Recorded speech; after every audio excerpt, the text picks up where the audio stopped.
എനിക്ക് തോന്നുന്നത് എല്ലാം ഇംഗ്ലീഷിലായിരുന്നു. അപ്പോൾ നമുക്ക് മാക്സിമം മലയാളത്തിൽ പിന്നെ മുന്നോട്ട് പോകാൻ നോക്കാം. അപ്പോൾ ഇന്ന് വളരെ ഡൈവേഴ്സ് ആയിട്ടുള്ള ടോപ്പിക്കിലാണ് ഇന്ന് ചർച്ചകൾ നടന്നിട്ടുള്ളത്. കാലത്ത് തുടങ്ങി ഏകദേശം പിന്നെ നല്ല ഉറക്കം കിട്ടേണ്ട ഒരു സമയത്ത് അതിനേക്കാളും നല്ലൊരു പ്രസൻറ്റേഷൻ അറേഞ്ച് ചെയ്തിട്ട് ആ ഉറക്കം വിടാതെ നമ്മുടെ ഓർഗനൈസേഴ്സ് നല്ലൊരു ഷെഡ്യൂളാണ് ഉണ്ടാക്കിയിരുന്നത്. Thank you for RAN Malabar. അപ്പം നമ്മൾ പിന്നെ ഇന്നത്തെ ടോപ്പിക്ക് എന്ന് പറയുന്നത് ഓൾറെഡി പല ഏരിയയിൽ കവർ ചെയ്തു. അതായത് ഇന്നത്തെ ഒരു സോഷ്യൽ മീഡിയ ഈ ഒരു സ്റ്റേജിൽ branding, visual commerce and social media, ഈ മൂന്നും കൂടെ ഉള്ള മൂന്ന് പോയിന്റും നമ്മൾ ഒരു ബിസിനസ്സിനെ സംബന്ധിച്ചിടത്തോളം ഇന്നത്തെ ഒരു കാലഘട്ടത്തിൽ എങ്ങനെ നമ്മൾ മാനേജ് ചെയ്യുന്നു, അല്ലെങ്കിൽ എങ്ങനെ നമ്മളത് യൂസ് ചെയ്യുന്നു, അല്ലെങ്കിൽ നമ്മുടെ ബിസിനസ് ഗ്രോത്തിന് അതിനെ എങ്ങനെ യൂട്ടിലൈസ് ചെയ്യുന്നു എന്നുള്ള ഇതുമായി ബന്ധപ്പെട്ട ഒരു ചർച്ചയാണ്. ഇപ്പം നേരത്തെ കേരളത്തിനെ ബ്രാൻഡ് ചെയ്തതിനെ കുറിച്ചിട്ട് പിന്നെ നമ്മുടെ RI CEO ഇവിടെ പറയുണ്ടായി. ഇപ്പോൾ ബ്രാൻഡ് എന്ന് പറയുന്നത് നമ്മളെപ്പോഴും പലർക്കും ബ്രാൻഡ് എന്ന് പറയുന്നത് പലതാണ്. ചിലർക്ക് ലോഗോ ആണ്, ചിലർക്ക് കളറാണ്, അങ്ങനെ പല ഇതുണ്ട്. പക്ഷേ ബ്രാൻഡ് എന്ന് പറയുന്നത് നമ്മുടെ ഒരു ബിസിനസ്സിൻ്റെ സോളാണ്. ആ സോളാണ് നമ്മളെ സംബന്ധിച്ചിടത്തോളം നമ്മൾ മുന്നോട്ട് കൊണ്ടുപോകുന്നത്. അത് നമ്മൾ എത്രത്തോളം ആളുകളുടെ മനസ്സിലേക്ക് എന്താ പറയുക നമ്മൾ ഇംബോബ് ചെയ്യുന്നു, അത്രത്തോളം നമ്മുടെ ബിസിനസ് അല്ലെങ്കിൽ നമ്മൾ ഫ്യൂച്ചറിലേക്ക് പോകുന്ന സമയത്ത് നമുക്കതിൻ്റെ ഈ ഗുണം കിട്ടും. അപ്പം നമ്മൾ ചില ബ്രാൻഡിനോട് നമ്മൾ ഏത് നാട്ടിൽ പോയാലും നമ്മൾ ആ ബ്രാൻഡ് കണ്ടു കഴിഞ്ഞാൽ നമുക്ക് അതിനോടൊരു സ്നേഹം തോന്നും. അല്ലെങ്കിൽ നമ്മൾ ഈ ബ്രാൻഡ് അവിടെ കാണുമ്പോൾ നമുക്കത് വാങ്ങിക്കാനുള്ള നമ്മൾ ആ പരിചയം കൊണ്ടായിരിക്കും ചിലപ്പോൾ നമ്മളത് വാങ്ങിക്കുന്നത്. അപ്പം നമുക്കറിയാം, നമ്മൾ ഇവിടെ സ്റ്റേജിൽ വളരെ എമിനൻ്റ് ആയിട്ടുള്ള ടീമാണ് ഇരിക്കുന്നത്. ഇപ്പം പാരഗൺ നമ്മുടെ കോഴിക്കോടിൻ്റെ പെരുമ ലോകത്ത് എത്തിച്ച് അതിൻ്റെ എന്താ പറയുക കോഴിക്കോടിനെ ലോകത്തിലെ മുന്നിൽ അവതരിപ്പിച്ചിട്ടുള്ള സുമേഷ് ചേട്ടനാണ് ഇന്ന് നമ്മുടെ കൂടെ ഒരു അതിഥിയായിട്ടുള്ളത്. അപ്പോൾ അദ്ദേഹത്തിൻ്റെ കാഴ്ചപ്പാടിൽ നമ്മുടെ ഈ ഒരു കാലഘട്ടത്തിൽ സോഷ്യൽ മീഡിയ, വിഷ്വൽ കൊമേഴ്സ്, ഈ ബ്രാൻഡിങ്, ഈ 3 പോയിന്റ് നമ്മുടെ ഇന്നത്തെ ഈ ഒരു സോഷ്യൽ മീഡിയക്ക് ഏറ്റവും കൂടുതൽ പ്രാധാന്യമുള്ള കാലത്ത് ഈ സ്വന്തം ബിസിനസ്സിൽ നമ്മൾ ഇതിനെ എങ്ങനെയാണ് യൂട്ടിലൈസ് ചെയ്യുന്നത്, പുതുതായിട്ട് വരുന്ന ആളുകൾക്ക് അതിനെ കുറിച്ച് എന്ത് പറഞ്ഞു കൊടുക്കാനാണ് ഉള്ളത് എന്നുള്ളതാണ് ഞാൻ ആദ്യമായിട്ട് എനിക്ക് ചോദിക്കാനുള്ളത്. ഫസ്റ്റ് ആൻഡ് ഫോർമോസ്റ്റ് ഞാൻ ബിലീവ് ചെയ്യുന്നത് social media or technology whatever follows you and you're not following that. Now when you do the job right, that's always been my approach all the while. I think focus, hard work, being innovative, being self-inventive, these are all very me-centric or human-centric or personal. I think it just should follow. I mean, there is no way that you can skip the hard work. You can, get out from the hard work and let the technology take over. ഇതൊക്കെ ഉണ്ടെങ്കിൽ നമ്മളിതൊക്കെ ചെയ്തു കഴിഞ്ഞാൽ you can use technology for further maybe taking it to the next level or giving you a helping hand to the whole thing. For me, I don't know, maybe it is I'm not matured enough that way or I'm not tech savvy or whatever. For me, and another thing is our kind of business is I don't think AI can all of a sudden going to replace a good chef, because I've seen somebody now doing handwriting with an AI, a small student has developed where it can replace anybody's handwriting. So that is close enough.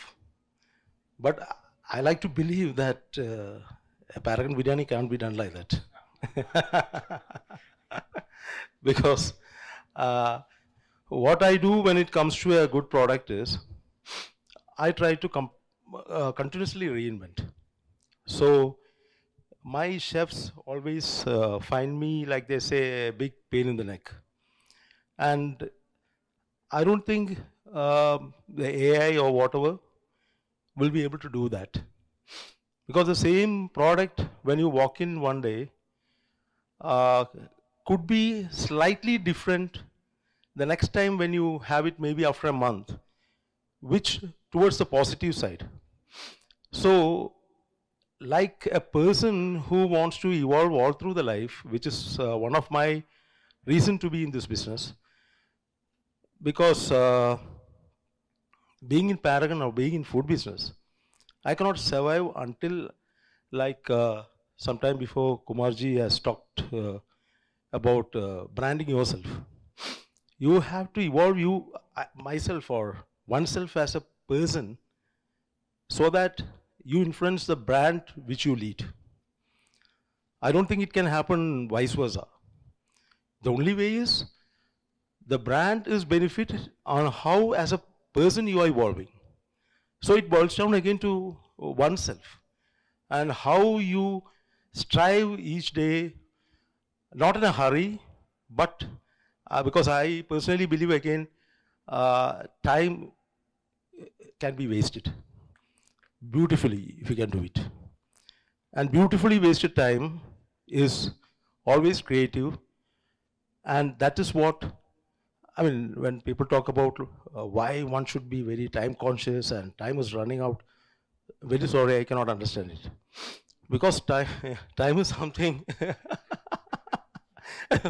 seriously, because if you are so time-centric and worried about your time running out, I think one day you will run out.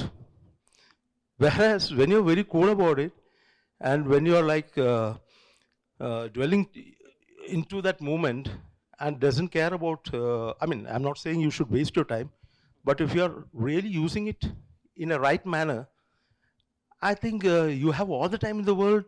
Even the expiry date of your life is extended because of how well you're using your present time. And that is one of my philosophy.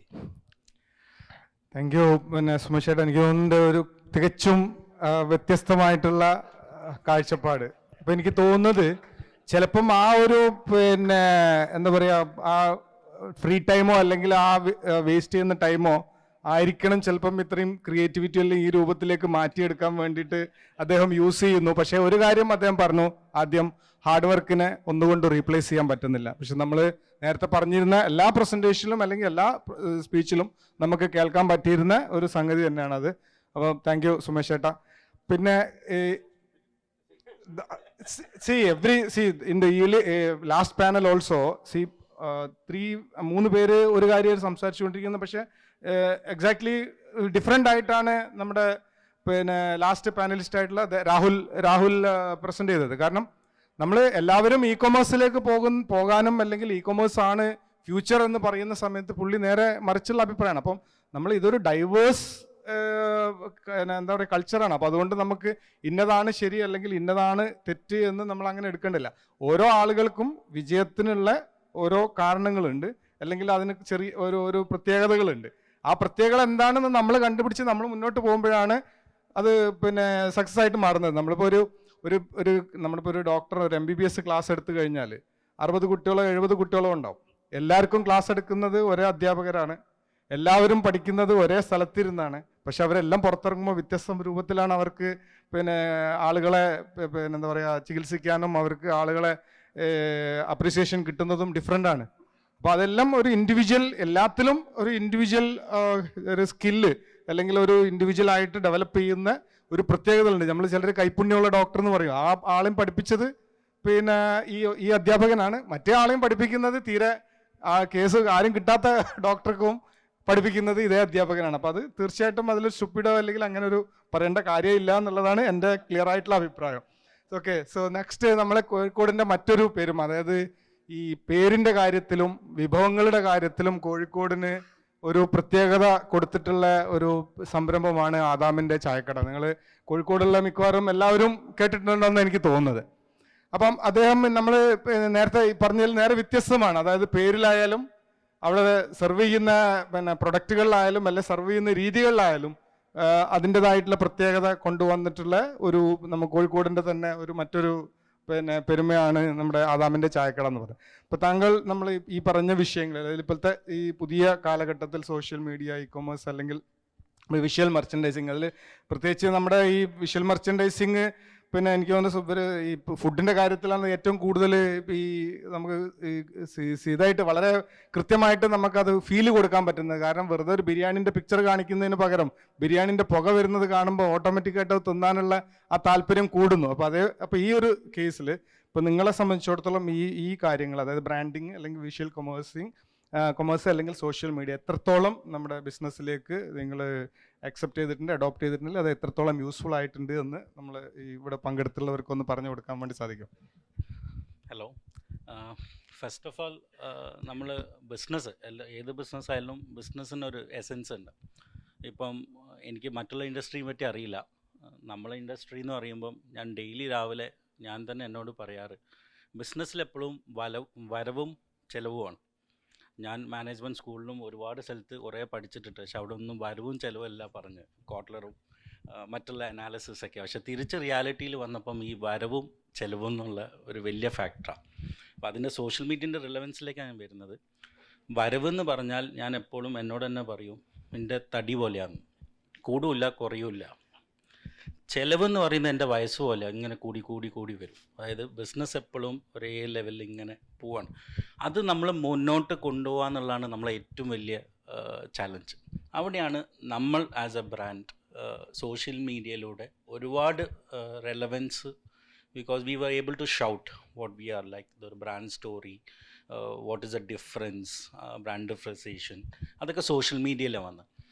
And in my experience, I always quote like social media is more like a telephone than like a television. ടെലിവിഷനിൽ നമ്മൾ one side ഇങ്ങനെ കേട്ടുകൊണ്ടിരിക്കും, അതിൻ്റെ after effect അറിയുന്നില്ല. ഇപ്പം example Dabur ആയിക്കോട്ടെ, ഏത് company ആയിക്കോട്ടെ, would have spend millions on the ad. അപ്പോൾ അതിൻ്റെ റെസ്പോൺസ് അവർ അറിയുന്നില്ല, ഇത് കേൾക്കുന്നതെന്നല്ലാതെ അങ്ങോട്ട് പറയില്ല. പക്ഷേ സോഷ്യൽ മീഡിയ അങ്ങനെയല്ല. ഡെയിലി ഡിസിഷൻസ്, പ്രത്യേകിച്ച് റെസ്റ്റോറൻറ്റ് ബിസിനസ്സിൽ സുമേഷിൻ്റെയൊക്കെ അറിയാം, നമ്മൾ ഡെയിലി ഡിസിഷൻസ് ഒരുപാട് എടുക്കേണ്ടതുണ്ട്. You can be confident because it's a completely man dependent industry. As Sumesh sir clearly said, ഒരു ആർട്ടിഫിഷ്യൽ ഇൻ്റലിജൻസിനും അവിടെ ചെയ്യാൻ പറ്റില്ല. Technology yes. ഇപ്പം എനിക്കൊരു ഡിബേറ്റിൽ ഞാൻ പോയപ്പം ആർട്ടിഫിഷ്യൽ ഇൻ്റലിജൻസിൽ കസ്റ്റമർ ഫീഡ്ബാക്ക് ൻ്റെ കാര്യം പറഞ്ഞു. അപ്പം ഞാൻ പണ്ടത്തെ നമ്മളെ ബോംബെ ഹോട്ടൽ അസീസ് ഖാനെ ആലോചിച്ചു. അസീസ് ഖാനോട് ഒരിക്കൽ പറഞ്ഞിട്ടുണ്ട്, പുള്ളിയുടെ കസ്റ്റമർ ഫീഡ്ബാക്ക് എന്ന് പറയുമ്പോൾ ആ ഫ്ലോറിലൂടെ ഇങ്ങനെ നടക്കും. ബിരിയാണി ഫുള്ളായി വടിച്ചിട്ടുണ്ടെങ്കിൽ ദാറ്റ് ബിരിയാണി വാസ് പെർഫെക്റ്റ്. ആ ബിരിയാണി ഹാഫ് ആണെങ്കിൽ which means that biryani is not done. അത് ഒരു ആർട്ടിഫിഷ്യൽ ഇൻ്റലിജൻസ് നമുക്കത് പറഞ്ഞു തരാനും പറ്റില്ല, ചെയ്യാനും പോകില്ല. So there is a difference, there is pros and cons. അപ്പം ഇറ്റ്സ് ഈ സോഷ്യൽ മീഡിയൻ്റെ ഏറ്റവും വലിയ ഒരു ഗുണം എന്താ വെച്ചാൽ, it's like a two way communication. ഒരു വൺ സൈഡ് അല്ല. You can always hear about it, you can take instant decisions on it. പിന്നെ നിങ്ങൾ നേരത്തെ പറഞ്ഞ പോലെ ഇത് ഭയങ്കര ഫാക്ടറാണ്. കാരണം കുക്കിംഗ് വീഡിയോസും ഇതിൻ്റെ പുക വരുന്നതും ഇതൊക്കെ. ഇപ്പോൾ പണ്ടെന്ന് പറഞ്ഞാൽ ഇപ്പോൾ റെസ്റ്റോറൻറ്റിലേക്ക് ഒരാൾ കയറി കഴിഞ്ഞാൽ, because this is a walk in business ആണല്ലോ. നമ്മൾ പണ്ടത്തെ ഇപ്പോൾ ഞാനൊക്കെ പഠിച്ചപ്പോഴത്തെ അമ്മ ഹോട്ടലിൽ പോകുമ്പോൾ നമ്മൾ ചോറ് നാൻ പോയാലും ഫിഷ് ഫ്രൈക്ക് പോകും. അപ്പോൾ ഫിഷ് ഇങ്ങനെ മുന്നിൽ കൂടെ ഇങ്ങനെ കൊണ്ടുപോകും.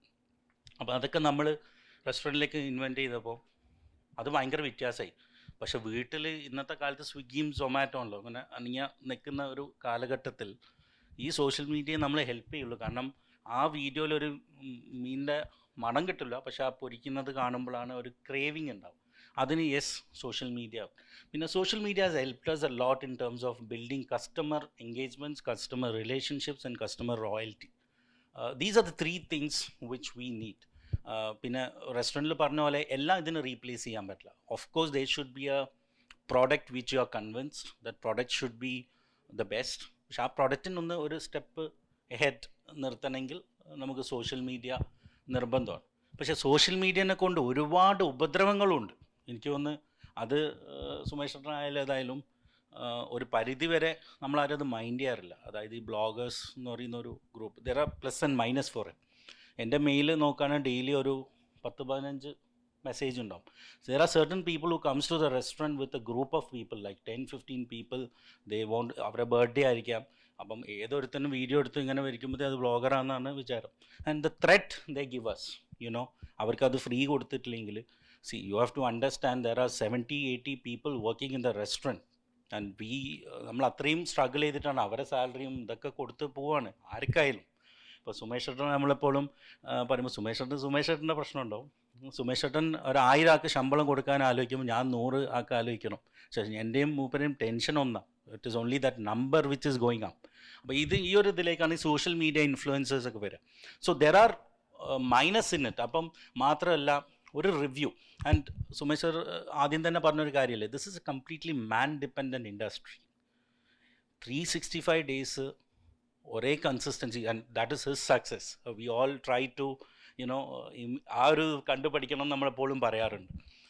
It's very very difficult. Because ഇതെന്ന് പറഞ്ഞാൽ സത്യം പറഞ്ഞാൽ ഞാൻ എപ്പോഴും പറയും, എൻ്റെ ഷെഫ്സിൻ്റെ ഹാപ്പിനെസ്സാണ് നമ്മൾ നോക്കുക. ചിലപ്പോൾ ഞാൻ വൈഫിനോടൊക്കെ ഷൗട്ട് ചെയ്തിട്ടൊക്കെ ആയിരിക്കും വന്നിട്ടുണ്ടാവും, പക്ഷേ അത് ഒരിക്കലും എൻ്റെ റെസ്റ്റോറൻറ്റിൽ കാണിക്കില്ല. കാരണം അവൻ്റെ മൂഡ് പോയാൽ ഞാൻ വൈഫിൻ്റെ മാത്രം കേട്ടാൽ മതി, മറ്റേത് അന്നത്തെ 300 ആൾ 400 ആളൊന്നും ഞാൻ കേൾക്കേണ്ടി വരും. അപ്പം ഈ ഒരു ഇൻഡസ്ട്രിയിൽ ഇങ്ങനത്തെ ഒരുപാട് ഇതുണ്ട്. പക്ഷേ ഒരു social media is a best platform to communicate in a faster level. നമുക്കൊരു ടാർഗറ്റ് ഉണ്ടെങ്കിൽ like 10 years എത്തുന്നത് സോഷ്യൽ മീഡിയൻ്റെ ഹെൽപ്പ് കൊണ്ട്. It's like a Vande Bharat now. The destinations, the kilometres all the same, but social media will help you to reach that. Thanks. ഇപ്പം വളരെ എന്താ പറയുക, social മീഡിയയുടെ ഉപയോഗം, അതായത് അത് വളരെ നന്നായിട്ട് ചെയ്തും അതിൻ്റെ മറ്റൊരു നേരെ ഓപ്പോസിറ്റ് വശവും വളരെ കൃത്യമായിട്ട് നമുക്ക് പറഞ്ഞു. അപ്പം നമ്മൾ ഇതിൽ നിന്ന് മനസ്സിലാക്കേണ്ടത്, സോഷ്യൽ മീഡിയ നേരത്തെ പറഞ്ഞ പോലെ ഇറ്റ്സ് ഓൾസോ എ മീഡിയ. നമ്മൾ പണ്ട് പത്രമായിരുന്നു, അത് കഴിഞ്ഞ് നമ്മുടെ റേഡിയോ വന്നു, അത് കഴിഞ്ഞ് ടെലിവിഷൻ വന്നു, ഇതൊരു പുതിയ മാധ്യമമാണ്. അപ്പോൾ ആ പുതിയ മാധ്യമത്തിൻ്റെ പ്രത്യേകത എന്താണെന്ന് പറഞ്ഞാൽ, മുമ്പത്തെ മാധ്യമങ്ങളെല്ലാം അതിൻ്റെ 95% കണ്ടന്റും നമ്മൾ ക്രിയേറ്റ് ചെയ്യുന്നതായിരുന്നു, അല്ലെങ്കിൽ കമ്പനികളാണ് അത് ക്രിയേറ്റ് ചെയ്തിരുന്നത്. പക്ഷേ ഇന്ന് ആ റോള് കംപ്ലീറ്റ് റിവേഴ്സ് ചെയ്തു. 5% മാത്രമാണ് നമ്മുടെ ഓൺ ക്രിയേഷൻ നടക്കുന്നത്. ബാക്കി മുഴുവനും നമ്മൾ പുറത്തു നിന്നുള്ള ക്രിയേഷനെ അല്ലെങ്കിൽ ആ ഒരു ഇതിനെ നമ്മൾ എങ്ങനെ മാനേജ് ചെയ്യുന്നു എന്നുള്ളതാണ് നമ്മളെ ഏറ്റവും വലിയ റോളായിട്ട് ഇതിൽ പോകുന്നത്. അപ്പം വളരെ നന്നായിട്ട് ആ ഒരു കാര്യം അതിൻ്റെ നമ്മളെപ്പോഴും ഡിസ്കസ് ചെയ്യുന്നതാണ്. ഇപ്പോഴത്തെ സോഷ്യൽ മീഡിയൻ്റെ ഒരു പ്രശ്നം നമ്മളിപ്പം വളരെ റീസെൻ്റായിട്ട് 2 ദിവസം മുമ്പ് വരെ നമുക്കതിൻ്റെ എത്രത്തോളം അത് ആളുകളെ സ്വാധീനിക്കുന്നു. ഇപ്പം സോഷ്യൽ മീഡിയ ഏറ്റവും കൂടുതൽ രാഷ്ട്രീയത്തിലടക്കം ഏറ്റവും കൂടുതൽ ഉപയോഗിക്കുന്നുണ്ട്. അതായത് ഒരു കാര്യം നടന്നാൽ അത് ഇന്നതാണ് എന്ന് നമ്മൾ ചിന്തിപ്പിക്കുന്ന രൂപത്തിലേക്ക് സോഷ്യൽ മീഡിയൻ്റെ ഇമ്പാക്റ്റ് വന്നിട്ടുണ്ട് എന്നുള്ളത് നമ്മൾ തിരിച്ചറിയേണ്ടിയിരിക്കുന്നു. അപ്പം ഇതിൻ്റെ ഒരു സൈഡിൽ നിന്ന് മാറി നമുക്കിപ്പം നേരത്തെ പറഞ്ഞ പോലെ ഇപ്പം ഈ ഫുഡ്, ഇതിൻ്റെ ചെറിയൊരു വ്യത്യാസമുണ്ട്. ഫുഡാണ്, ഇത് ഫുഡാണ്. അപ്പം നമ്മളൊക്കെ ഫുഡിൻ്റെ ആളുകളാണ്. അപ്പം ബാബുവേട്ടൻ നമുക്കറിയാം, അദ്ദേഹം ഇന്ന് കോഴിക്കോട്, അതായത് ഫുട്വെയർ രംഗത്ത് പുതുമകൾ അല്ലെങ്കിൽ പുതിയ കാര്യങ്ങൾ പരീക്ഷിക്കുന്നതിലും അത് മാർക്കറ്റിൽ ലോഞ്ച് ചെയ്യുന്നതിലും നമ്മുടെ ഇവിടെയുള്ള എല്ലാവരെക്കാളും മുൻപന്തിയിൽ നിൽക്കുന്ന ഒരു കമ്പനിയാണ്. ഒപ്പം തന്നെ നമ്മുടെ ഇൻഡസ്ട്രിക്ക് വേണ്ടി എന്താ പറയുക, എന്നും അതിൻ്റെ ഒപ്പം നിന്ന് മുന്നിൽ നിന്ന് പ്രശ്നങ്ങൾ അവതരിപ്പിക്കാനും അത് നേടിയെടുക്കാനും പ്രവർത്തിക്കുന്ന അദ്ദേഹം നമ്മുടെ കൂടെ ഉണ്ട്. അപ്പോൾ അദ്ദേഹത്തിന് ഈ ഒരു വിഷയത്തിൽ, അതായത് നമ്മുടെ ബിസിനസ്സിൽ ഈ സോഷ്യൽ മീഡിയ അല്ലെങ്കിൽ വിഷ്വൽ കൊമേഴ്സ് അല്ലെങ്കിൽ നമ്മുടെ ബ്രാൻഡിങ്, ഈ കാര്യങ്ങളുടെ ഇമ്പാക്റ്റ് അതിൽ എത്രത്തോളം നിങ്ങളുടെ ബിസിനസ്സിൽ അല്ലെങ്കിൽ ഈ ഒരു ബിസിനസ്സിൽ ഇത് ഉപയോഗപ്പെടുത്തുന്നുണ്ട്, അതിൻ്റെ എത്രത്തോളം സാധ്യതകൾ, അതിൻ്റെ കാര്യങ്ങളെക്കുറിച്ച് ഒന്ന് ബാബുവേട്ടൻ പറഞ്ഞാൽ നന്നായിരുന്നു. ഓക്കെ, താങ്ക് യു റസക്ക. ഇപ്പോൾ സോഷ്യൽ മീഡിയ നമുക്കറിയാം ഇന്ന് ഒരു കൈവിട്ട ആയുധമാണ്. അത് കയ്യിൽ നിന്ന് പോയി കഴിഞ്ഞ് തിരിച്ചു പിടിക്കാൻ കഴിയാത്തൊരു ആയുധം, വളരെ പവർഫുള്ളായിട്ടുള്ള വെപ്പണാണ്. സോഷ്യൽ മീഡിയയുടെ എഫക്റ്റ് എത്രത്തോളം ഉണ്ട് എന്നുള്ളതിൻ്റെ ഏറ്റവും പുതിയ ഉദാഹരണമാണ് ഫിലിം ഇൻഡസ്ട്രിയിൽ ഹൈക്കോടതി ഇപ്പോൾ അടുത്തൊരു ഇടപെടൽ നടത്തിയിരുന്നു. ഫസ്റ്റ് കേസാണത് കേരളത്തിൽ വന്നത്. അപ്പോൾ നമ്മളെ തകർക്കാനും വളർത്താനും കെൽപ്പുള്ള ഒരു വെപ്പണാണത്. അത് വളരെ പവർഫുള്ളായിട്ട് നമ്മൾ വളരെ ശ്രദ്ധയോടെ ഹാൻഡിൽ ചെയ്ത് കഴിഞ്ഞാൽ അതിനെ നമുക്ക് ഏറ്റവും നമ്മുടെ ഉയർച്ചയ്ക്കും സമൂഹത്തിൻ്റെ ഉയർച്ചയ്ക്കും വേണ്ടി നമുക്കതിനെ ഉപയോഗപ്പെടുത്താൻ സാധിക്കുമെന്നുള്ളതാണ്. ഇപ്പോൾ ഞങ്ങൾ വിൻഹിൽസിനെ സംബന്ധിച്ച് ഇപ്പോൾ നേരത്തെ ഇവിടെ നമ്മുടെ രാമകൃഷ്ണൻ സാറ് പറഞ്ഞ പോലെ ആളൊരു നമ്മുടെ ടാറ്റയുടെ 3 കാര്യങ്ങൾ പറഞ്ഞിരുന്നു. ഒന്ന്, മാസ് പ്രൊഡക്ഷനിലാണോ, അത് ചീപ്പ് പ്രൊഡക്ഷനാണോ, ടെക്നോളജി ആണോ, ലോസ്റ്റ് പ്രൈസ്. യെസ്. അപ്പോൾ ഞങ്ങൾ വിൻഹിൽസിനെ സംബന്ധിച്ച് ഞങ്ങൾ കൂടുതൽ ശ്രദ്ധിക്കാറ് ടെക്നോളജിയിലാണ് അതിൻ്റെ. അപ്പോൾ ടെക്നോളജി എവിടെയും നമുക്കൊരു സ്പേസ് ഉണ്ടാക്കി തരും. ഞങ്ങളുടെ ഒരു കാഴ്ചപ്പാട് അങ്ങനെയാണ്.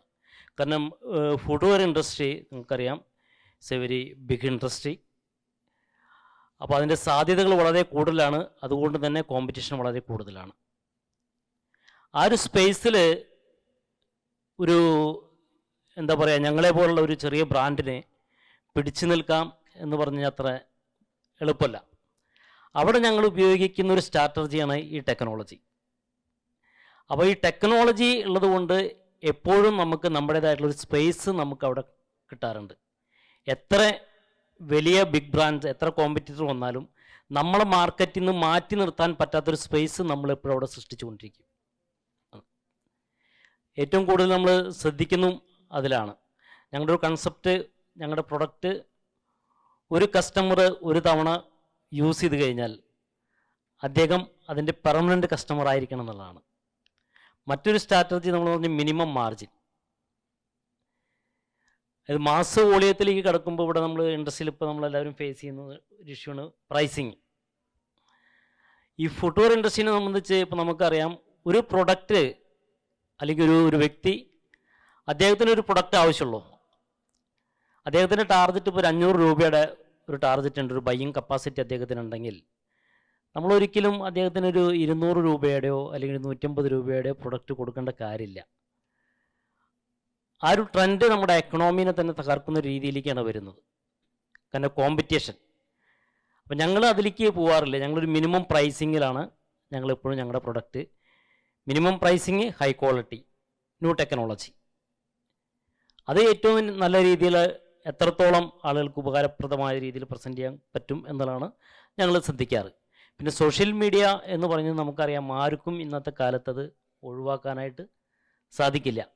അതിൽ എത്രത്തോളം നമുക്കത് കംഫർട്ടബിളായിട്ട് യൂസ് ചെയ്യാൻ പറ്റും, അതിന് ആരെങ്കിലും ഏൽപ്പിക്കാണ്ട് നല്ല വിദഗ്ധരായിട്ടുള്ള ഈ പറഞ്ഞ പോലെ നമ്മളെ തകർക്കാനുള്ള, വളർത്താൻ പറ്റിയുള്ള രീതിയിൽ അതിനെ ഹാൻഡിൽ ചെയ്യുക എന്നുള്ളതാണ്. താങ്ക് യു ബാബേട്ട. ഇപ്പോൾ നമ്മൾ ഈ 3 വ്യത്യസ്ത അഭിപ്രായങ്ങൾ നമ്മൾ കേട്ടു. അപ്പം നമുക്ക് ഈ ഒരു 6000 വർഷം നമ്മൾ ഈ എന്താ പറയുക, മനുഷ്യൻ ജനിച്ചത് മുതൽ നമ്മൾ മനുഷ്യന്മാരുടെ ഈ തോട്ട് പ്രോസസ്സ് അല്ലെങ്കിൽ ഫീലിങ്സ് ഒന്ന് തന്നെയാണ്. അതായത് നമ്മൾ സന്തോഷം വന്നാൽ അന്നും ഇന്നും നമ്മൾ ചിരിക്കും, സങ്കടം വന്നാൽ നമ്മൾ അന്നും ഇന്നും നമ്മൾ കരയും. അപ്പം അതിൽ ബേസിക്കലി കാര്യമായിട്ട് മാറ്റമൊന്നും വന്നിട്ടില്ല. പക്ഷെ നമ്മളിവിടെ ഈ ഓരോ മീഡിയനെ അല്ലെങ്കിൽ നമ്മളത് എങ്ങനെ ഉപയോഗിക്കുന്നു എന്നുള്ളതാണ് നമ്മൾ ഈ ഒരു, ഇപ്പം നേരത്തെ പറഞ്ഞു, ഒന്ന് 1 വേ കമ്മ്യൂണിക്കേഷനാണ്, ഒന്ന് പേപ്പറാണ്, അല്ലെങ്കിൽ ഒന്ന് ഇത് 2 വേ കമ്മ്യൂണിക്കേഷനാണ്. അപ്പം ഈ ഒരു കാലഘട്ടത്തിൽ എനിക്ക് അനീസിനോട് ചോദിക്കാനുള്ളത്, നമ്മൾ ഈ ഒരു കൊമേഴ്സ് ബിസിനസ് നമ്മുടെ ഇപ്പം ഈ ഒരു കാലഘട്ടത്തിൽ നമ്മൾ മുമ്പത്തേതിൽ നിന്ന് വലിയൊരു ജമ്പ് അല്ലെങ്കിൽ വലിയൊരു ഈ മാറ്റം ഈ ഒരു കൊമേഴ്സ് രംഗത്ത് ഉണ്ടായിട്ട് നിങ്ങളുടെ ബിസിനസ്സിൽ ഉണ്ടായിട്ടുണ്ടോ? ഉണ്ടെങ്കിൽ അതിന് എത്രത്തോളം ഈ മീഡിയൻ്റെ പങ്ക് അല്ലെങ്കിൽ അതുമായി ബന്ധപ്പെടുത്തിക്കൊണ്ട് നമുക്ക് പറയാൻ സാധിക്കുമോ? അല്ലെങ്കിൽ അതൊരു നമ്മുടെ ഒരു ഗ്രാജുവൽ ആയിട്ടുള്ള അല്ലെങ്കിൽ നമ്മുടെ ഒരു ഇൻഡസ്ട്രിയിൽ ഉണ്ടായിട്ടുള്ള ഒരു ഗ്രോത്തിൻ്റെ ഭാഗമായിട്ട് വന്നിട്ടുള്ള ഗ്രോത്താണോ, അല്ലെങ്കിൽ ഒരു സ്പെഷ്യൽ എഫർട്ട് കൊണ്ട് ഉണ്ടായിട്ടുള്ള ഗ്രോത്താണോ എന്ന് നമ്മുടെ ഓഡിയൻസിന് ഒന്ന് പറഞ്ഞു കൊടുക്കാൻ സാധിക്കും? എൻ്റെ ഒരു എക്സ്പീരിയൻസിൽ ഒരു ബിസിനസ്സിന് എപ്പോഴും സെയിം ടാർഗറ്റ് ഓഡിയൻസ് തന്നെയാണ് ഉള്ളത്. അതിനിപ്പം എക്സസ് ആയിട്ടുള്ള വരില്ല. ഇപ്പോൾ റെസ്റ്റോറൻറ്റിൽ സംബന്ധിച്ച് നോക്കിയാൽ ഈ സ്വിഗ്ഗി, സൊമാറ്റോ അങ്ങനത്തെ കുറേ ഓൺലൈൻ പ്ലാറ്റ്ഫോംസ് വന്നപ്പോൾ നമുക്ക് സത്യം പറഞ്ഞാൽ സെയിൽ കൂടിയിട്ടുണ്ട്. മറ്റേത് റെസ്റ്റോറൻറ്റിലേക്ക് വന്ന് ഡൈനിങ് ചെയ്യാമെന്ന് പറയുമ്പോൾ ഇറ്റ്സ് എ പ്രോസസ്സ്. പിന്നെ ഒരുപാട് പേര് വണ്ടിയൊക്കെ എടുത്ത് വന്ന് there should be an occasion. പക്ഷേ സ്വിഗ്ഗി, സൊമാറ്റോ അങ്ങനത്തെ ഓൺലൈൻ പ്ലാറ്റ്ഫോംസ് അല്ലെങ്കിൽ ഹോം ഡെലിവറി അല്ലെങ്കിൽ അവർ ഓൺ തിങ് വരുമ്പം it's more like A convenience. ഒരുപാട് സോഷ്യോ എക്കണോമിക് ഫാക്ടേഴ്സും വന്നിട്ടുണ്ട്. കൊമേഴ്സിന് മാത്രം പറയാൻ പറ്റില്ല. ഇപ്പോൾ ഒരു ഹസ്ബൻഡ് ആൻഡ് വൈഫ് മാത്രമുള്ള ഒരു വീട്ടിൽ നിങ്ങൾ ഫുഡ് ഉണ്ടാക്കുന്നതാണെങ്കിൽ അതിൻ്റെ കോസ്റ്റ് എക്കണോമിക്സ് നോക്കുകയാണെങ്കിൽ it's better to buy it from a restaurant, decent restaurant. Because domestic ഹെൽപ്പിന് കൊടുക്കുന്ന പേയ്മെൻറ്റ്, എവറിത്തിങ് സ്റ്റാർട്ട്സ്. ഇത് ഫുഡിൽ മാത്രമല്ല. You can buy 2 biryanis, but you can't make 2 biryanis at home. No, അതൊരു മിനിമം ഒരു ക്വാണ്ടിറ്റി, ഒരു minimum ഒരു ക്വാണ്ടിറ്റി നിങ്ങൾക്ക് കുക്ക് ചെയ്യാൻ പറ്റും. So you are involving more money to it. അപ്പം അങ്ങനെയൊക്കെ നോക്കുന്ന ഒരുപാട് പേരുണ്ട്. ഈ കൺവീനിയൻസ് ആയതുകൊണ്ട് മാത്രമാണ് ഒരു 80% ഈ ബിസിനസ് വന്നത്. ഇ കൊമേഴ്സ് വന്നിട്ടുണ്ട്, അതൊരു കൺവീനിയൻസിൻ്റെ ഇതിലാണ് റെസ്റ്റോറൻറ്റ് ഇൻഡസ്ട്രി എന്ന് ഞാൻ മനസ്സിലാക്കുന്നു. അല്ലാതെ ഇപ്പം കാലിക്കറ്റിലേക്ക് ഫുഡ് കഴിക്കാൻ വരുന്നവന് ഒരിക്കലും ഇ കൊമേഴ്സിലൂടെ ഫുഡ് വാങ്ങൂലല്ലോ, എന്തായാലും റെസ്റ്റോറൻറ്റിൽ വരും. There is A purpose. പക്ഷെ കാലിക്കറ്റുള്ള ആൾക്കാർ തന്നെ ചിലപ്പോൾ ട്രാഫിക് ആവാം, പല പ്രശ്നമാവാം. അങ്ങനത്തെ ഇതൊക്കെ നോക്കുമ്പം ഇ കൊമേഴ്സ് ഹാവ് ഹെൽപ്ഡ്. അപ്പോൾ ഇ കൊമേഴ്സ് വരുമ്പം we also changed are strategies in terms of, പണ്ടൊന്നും നമ്മൾ ഇവിടെ കാലിക്കറ്റിൽ അങ്ങനെ ഏത് റെസ്റ്റോറൻറ്റിൽ പോകുമ്പോൾ നിങ്ങളൊരു മെനു അങ്ങനെ കാണാറില്ല. And nobody invests in photography or videography on those days. Now we spend a lot of money on these things. നമ്മൾ സോഷ്യൽ മീഡിയ പ്രൊമോഷനിൽ വരുമ്പോൾ തന്നെ we go for food stylist. നിങ്ങൾ ഹെയർ സ്റ്റൈലിസ്റ്റിനെ കേട്ടിട്ടുണ്ടാവും. പക്ഷെ ഞാൻ ഈ ഇൻഡസ്ട്രിയിൽ വന്നപ്പോഴാണ് ഫുഡ് സ്റ്റൈലിസ്റ്റ്, അതിൻ്റെ ഒരുപാട് ഫാക്ടേഴ്സ്, കളർ തെറാപ്പിസ്റ്റ്, അവരൊക്കെ കൊണ്ടുവന്നിട്ടാണ് ഇതിൻ്റെ ഒരു ഇത് ചെയ്തിരിക്കുന്നത്. പിന്നെ അപ്പോൾ അങ്ങനെ ഒരു ഗുണം ഇതിൽ വന്നിട്ടുണ്ട്. അപ്പം I can say that e commerce ആണ് ഈ food industry, may be other industry it is that, but this is an emotionally attached business. So these are one of the factors. സാധാരണ നമ്മളിപ്പം ഒരു പൊതുവെ നമ്മൾ നേരത്തെ നമ്മൾ ചർച്ചയിൽ ഞാൻ തന്നെ ഉന്നയിച്ചൊരു പോയിന്റാണ്, അതായത് ഈ കൊമേഴ്സ് അല്ലെങ്കിൽ ഓൺലൈൻ ബിസിനസ് വരുമ്പം നമ്മുടെ പ്രാദേശികമായിട്ടുള്ള ഒരു എക്കണോമിനെ അത് ബാധിക്കുന്നുണ്ട് എന്ന് നമ്മൾ പറയുന്നുണ്ട്. അപ്പം ഈ ഫുഡ് രംഗത്ത് അത് നേരെ മറിച്ച് അത് നല്ല ഇമ്പ്രൂവ്മെൻ്റ് ഉണ്ടാക്കി എന്നുള്ള നിലക്ക് നമുക്ക് എടുക്കാൻ പറ്റുമെന്നാണോ പിന്നെ അനീസിൻ്റെ അഭിപ്രായം? എൻ്റെ പേഴ്സണൽ ഇതിൽ എൻ്റെ വേസ്റ്റേജ് ഞാൻ നോക്കുമ്പം ഇ കോമേഴ്സും അല്ലെങ്കിൽ ഈ പ്ലാറ്റ്ഫോംസ് വരുമ്പോൾ അത് കുറഞ്ഞിട്ടുണ്ട്. ബിക്കോസ് ബൾക്ക് കുക്കിങ്ങിലാണ് ടേസ്റ്റും കൂടുക, കൺസിസ്റ്റൻസി കൂടുക, ഒരുപാട് ഫാക്ടേഴ്സ് ഉണ്ട്. In that way this has ഇത്. പിന്നെ ബ്രാൻഡ് റെക്കഗ്നീഷനും ഇ കോമേഴ്സ് എപ്പോഴും വന്നിട്ടുണ്ട്, യുനോ, ബിക്കോസ് നമ്മളെ ബ്രാൻഡിനെ എപ്പോഴും ഇങ്ങനെ ഷൗട്ട് ചെയ്തുകൊണ്ടിരിക്കണം. അപ്പോൾ സ്വിഗ്ഗി സൊമാറ്റോയിൽ we always pay them and make sure that we are there in the top 10 list or 15 list. So that's also brand recognition. അപ്പോൾ നമ്മൾ ഒരിക്കലും പ്രോഫിറ്റ്സ് അല്ല അങ്ങനെ വെച്ച് നോക്കുമ്പോൾ യെസ്. പക്ഷേ there are other industries which is effected ഈ locally ഒക്കെ. പക്ഷേ റെസ്റ്റോറൻറ്റ് ബിസിനസ്സിൽ അങ്ങനെ ഒരിക്കലും ആ പോയ ഓപ്പർച്യൂണിറ്റിനെ നമുക്ക് തിരിച്ചു പിടിക്കാൻ പറ്റുന്നത് ഈ ഓൺലൈനിലെ ഒരു. പിന്നെ അതിൻ്റെ ഏറ്റവും വലിയ ബുദ്ധിമുട്ട് എന്താ വെച്ചാൽ റെസ്റ്റോറൻറ്റ് കഴിക്കുന്ന ആ ടേസ്റ്റ് ഒരിക്കലും ആ പാർസലിൽ ഉണ്ടാവില്ല. അപ്പോൾ എല്ലാ പ്രോഡക്റ്റ്സും എല്ലാം പറയും ദ മൊമെൻറ്റ് നമ്മൾ പറയാന്ന് വെച്ചാൽ ആ ബ്ലാക്ക് കണ്ടെയ്നർ കാണുമ്പോൾ തന്നെ ശവപ്പെട്ടി എന്നാണ് നമ്മളെ പിള്ളേർ പറയാം. ആ ബ്ലാക്ക് ഇതിലങ്ങോട്ട് ആണി അടിച്ചങ്ങോട്ട് കയറ്റി വിട്ടാൽ അതിൻ്റെ എല്ലാ സാധനവും അവിടെ എത്തി. It's after 30 minutes you are taking that food. പക്ഷേ അതിൻ്റെ ഇതിൽ ഇ കോമേഴ്സ് നമുക്ക് ഒരുപാട് പ്രശ്നം വന്നിട്ടുണ്ട്. ബിക്കോസ് ഒരുപാട് എഫേർട്ട് ഇട്ടിട്ടായിരിക്കും ആ ഫുഡ് വന്നിട്ടുണ്ടാവും. അപ്പോൾ ഇവരത് കൊണ്ട് ഇപ്പോൾ താമശ്ശേരിയുള്ള ഒരാൾ പാർസൽ വന്ന് അങ്ങനത്തെ ഒരുപാട്. അപ്പം ഇ കോമേഴ്സിന് ആ ഒരു I mean mainly Zomato and സ്വിഗ്ഗിയിൽ നിങ്ങൾ പോകുമ്പോൾ packaging is a big problem. Because ദുബായിലൊക്കെ എന്ന് പറഞ്ഞാൽ അവർ ആ ഹീറ്റ് ബാഗ്സും അതിലൊക്കെയാണ് പോകുന്നത്. ഇവിടെ എന്ന് പറഞ്ഞു കഴിഞ്ഞാൽ ഇതിൽ പല ഫാക്ടേഴ്സും, ഈവൻ എന്താ പറയുക അവൻ്റെ ചീർപ്പും അതൊക്കെ ആ ബൈക്കിൽ അങ്ങനത്തെ ഒക്കെ ഒരുപാട് ഫാക്ടേഴ്സ് ഉണ്ട്. Okay, thank you. സുമേഷ് ചേട്ടാ, എനിക്ക് ഇതേ ഒരു ചോദ്യം, അതായത് പിന്നെ പിന്നെ ഇ കൊമേഴ്സ് ഫുഡ് ബിസിനസ് വന്നതിന് ശേഷം ഒരു ഓവറോൾ ചേഞ്ച് പിന്നെ നമ്മുടെ പാരഗണിൻ്റെ ബിസിനസ്സിലും ഉണ്ടായിട്ടുണ്ടോ? അല്ലെങ്കിൽ കൂടുതലും ആ ഒരു പാരഗണിൽ വന്ന് ആ ഒരു ഫീലടക്കം ചെയ്യാനുള്ള ആ ഒരു അതേ രൂപത്തിൽ തന്നെയാണോ കാര്യങ്ങൾ പോകുന്നത് എന്നുള്ളത് ഒന്ന് പറയാൻ പറ്റുമോ? ഇ കോമേഴ്സും ഈ സോഷ്യൽ മീഡിയ ഒക്കെ ആവശ്യമില്ല എന്നല്ല ഞാൻ നേരത്തെ പറഞ്ഞത്. ഞാൻ പറഞ്ഞു ഇതൊക്കെ ആഡ് ഓൺ ആണ്. പക്ഷേ when you come to the soul of the business, can I talk about that? I don't want to deviate from the question. It is managing the team. Because ultimately, നിങ്ങൾ ഈ ടീമിനെ the minute you are trying to expand restaurant business, I don't know, I'm not here to talk about any other business, because പല ബിസിനസ്സും എനിക്ക് തോന്നുന്നു expansion or retail വ്യൂവിൽ കൂടെ നോക്കുമ്പോൾ it's totally different from our business. I've seen a lot of very good brands failing when they are expanding, utterly failing, falling on their face. Lately you can see somebody with a lot of social media power like Nasrat, the Salt Bay man. Now I think he's getting nowhere, at least from what it was before. So if such a brand can collapse because of some wrong moves he had done, or maybe the quality, the pricing, all those things, ultimately the minute you I asked my COO, so by the way my CA as well, are we a business model in the first place? This food industry being a exclusive restaurant with priority of taste and all that, it can never be a business model. Because ഞാനത് business model അല്ല എന്ന് പറഞ്ഞാൽ എനിക്ക് സങ്കടമൊന്നുമില്ല. Because for me every customer that walks in should be touched. I'm not here to just Experience. yeah. So when you fail that as you expand, and you know that lot of people have failed with a whole lot of professionals to assist them, CEO, COO, the whole damn work, and still you see them collapse like a pack of cards, like they say. You wonder, is this industry got a business model as such, or is it just an art where you're doing it for some purpose? But what I'm trying to do is, I try to motivate my people to a certain extent, where, like I said, I reinvent myself as a mentor and a leader than a businessman. So I try to give them a thing that I am there for you, and you guys better deliver good product and what I expect from you, so that if we expand, we all benefit. So coming back to your question, sir, your social media thing, for me, it is secondary. And like I said some time before, Ramsay Gordon, another big time social media restaurateur.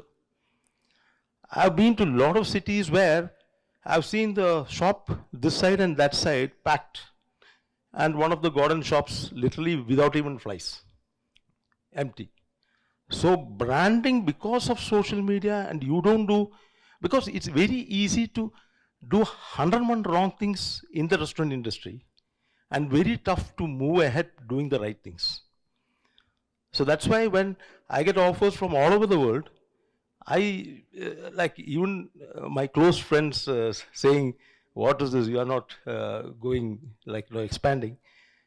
I try to say that no, this won't work until one by one you sort out ആൾക്കാരെ, നിങ്ങളുടെ ടീമിനെ നിങ്ങൾ എങ്ങനെ mould ചെയ്യുന്നു, അവർക്ക് നിങ്ങൾ എങ്ങനെയാണ് നിങ്ങളായിട്ടുള്ള ഒരു റിലേഷൻഷിപ്പ്, ഇങ്ങനെ പല സംഗതികളും കോൺസ്റ്റൻ്റ് ആയിട്ട് നിങ്ങൾ വർക്ക് ചെയ്തിട്ട്, and it's very exciting that way. It's very exciting, thrilling. You put an outlet somewhere, everything is going right, but at the end of the day, there's no profits. Because you wonder, you reach the target, your food cost is around what it should be, but then suddenly there are a lot of other things which you are not calculated, and ultimately, നമ്മൾ ROE എന്ന് പറഞ്ഞ സാധനം 0.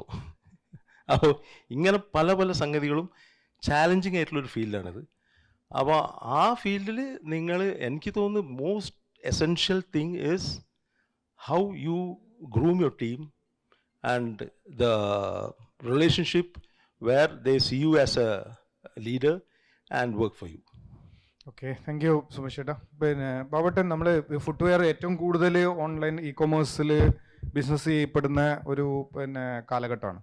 അപ്പോൾ പൊതുവേ നമ്മളുടെ ഇടയിൽ ഒരു പറച്ചിലുണ്ട്, അതായത് ഒരു പയ്യൻ വന്നിട്ട് അല്ലെങ്കിൽ ഒരു കോളേജ് സ്റ്റുഡൻറ്റ് വന്നിട്ട് ബാക്ക് പാക്ക് നീക്കാതെ ചെരുപ്പിൻ്റെ സൈസ് നോക്കുകയാണെങ്കിൽ അത് ഓൺലൈനിൽ മേടിക്കാനുള്ളതാണ്, ബാക്ക് പാക്ക് ഒക്കെ വെച്ചിട്ട് സൈസ് നോക്കുകയാണെങ്കിൽ അത് അവിടുന്ന് മേടിക്കാനുള്ളതാണെന്ന് നമ്മൾ പറയാറുണ്ട്.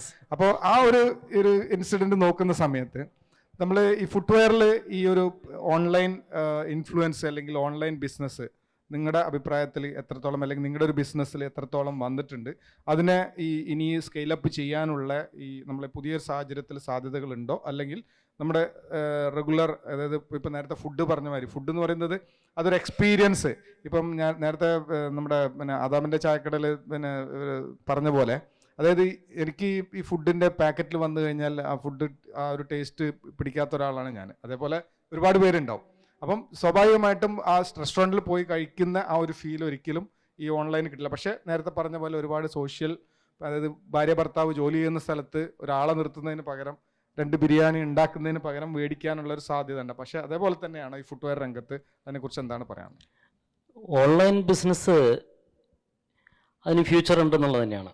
കാരണം അത് ഒരിക്കലും ഇനി താഴോട്ട് പോകാനുള്ള സാധ്യതയില്ല. അതിന് 2 കാരണമുള്ളത്. ഒന്ന്, ഇപ്പോൾ നിലവിൽ ഓൺലൈൻ പർച്ചേസിങ് നടത്തുന്ന ഒരു കാറ്റഗറി ഉണ്ട്, ഒരു ഏജ് കാറ്റഗറി. അത് എവറേജ് നോക്കുകയാണെങ്കിൽ ബിലോ 30 ആണ്. ഇനി പർച്ചേസിങ് പവറുള്ള ആളുകൾ, ഇതൊരു എബോ 40 നോക്കുകയാണെങ്കിൽ അവരായിരിക്കും ഇപ്പോൾ കൂടുതലും, എനിക്ക് തോന്നുന്നൊരു 90% ഓഫ്ലൈൻ പർച്ചേസിങ് നടത്തിക്കൊണ്ടിരിക്കുന്നത്. അവരുടെ പർച്ചേസിങ് കപ്പാസിറ്റി എത്രത്തോളം ഉണ്ടെന്നുള്ളതാണ് മാക്സിമം ഒരു 10 to 15 ഇയേഴ്സ്. അത് കഴിഞ്ഞാൽ അവരുടെ പർച്ചേസിങ് കപ്പാസിറ്റി അവിടെ തീർന്നു.